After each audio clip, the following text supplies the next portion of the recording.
मग hello guys, कसे आहेत तुम्ही? होप सगळे मजेत असतील आणि माझ्या ब्लॉगमध्ये तुमचं स्वागत आहे. माझ्या ब्लॉगमध्ये म्हणजे तुमचा पण ब्लॉग आहे हा, कारण की तुम्ही लोकांनी खूप सपोर्ट केला आहे. याच्या पुढे सुद्धा सपोर्ट करत राहा आणि माझे व्हिडिओज शेवटपर्यंत बघत राहा की तुम्हाला कसे कसे मी व्हिडिओज टाकते आणि काय. खूप लेट लेट व्हिडिओ येतात, पण ॲटलिस्ट येतात तरी ॲटलिस्ट तुम्ही ते बघतात ना, त्यासाठी तुम्हाला थँक्यू. सो आम्ही गेले होते शिमला कुलू मनालीला टूरमधून. तर मग टूरमधून जाताना खूप सारे असे क्षण बोला किंवा असे खूप आठवणी अशा मी कॅप्चर केल्या आहेत ह्या व्हिडिओजमध्ये, ज्या तुम्ही पुढे जाऊन बघतीलच. हा व्हिडिओ थोडा छोटा आहे, पण ह्याचे पुढचे जे व्हिडिओ आहेत ते पण हळूहळू थोडे थोडेच येतील, कारण की तुम्हाला पुढे माझे व्हिडिओज बघायला आवडतील सुद्धा. तर आम्ही गेले होते स्टेशनला. पोचल्यानंतर आम्ही गेले बसमध्ये. बसमधून आम्ही पोचले चंदीगडला. चंदीगडला पोचायच्या आधी आम्ही इकडे हॉटेलला थांबले होते जेवायला, कारण की जेवायचा टाईम झाला होता म्हणून आम्ही तिथे थांबले होते. आणि नंतर मग आम्ही गेले होते हॉटेल पारसला. आणि असं हॉटेल होतं की तिकडे फुल करंट सिच्युएशन होती. आता ते लाईटचा प्रॉब्लेम होता, तो ते सुद्धा काय करू नाही शकत.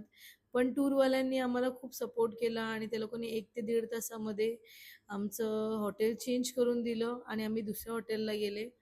एक रात्रीचा प्रश्न होता, पण शेवटी लाईफ बरोबर खेळायचं नव्हतं आणि लाईट एका रूममध्ये होती तर दुसऱ्या रूममध्ये नव्हती.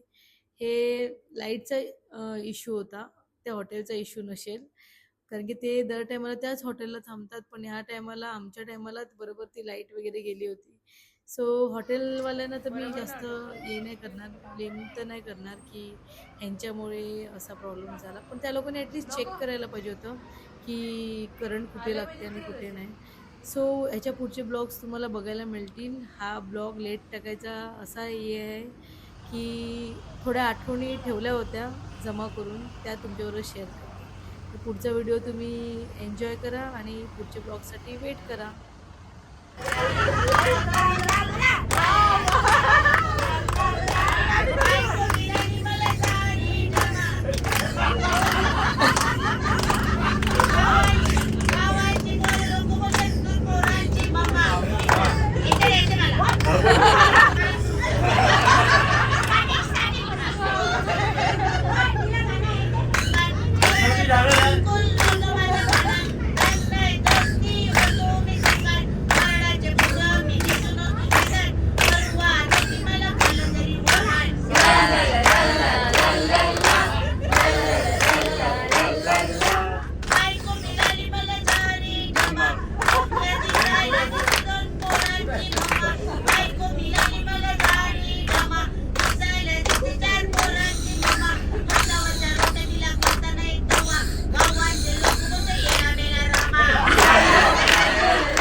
मग कसा वाटला माझा ब्लॉग, तर मग कमेंट करा आणि पुढच्या व्हिडिओसाठी वेट करा. बाय.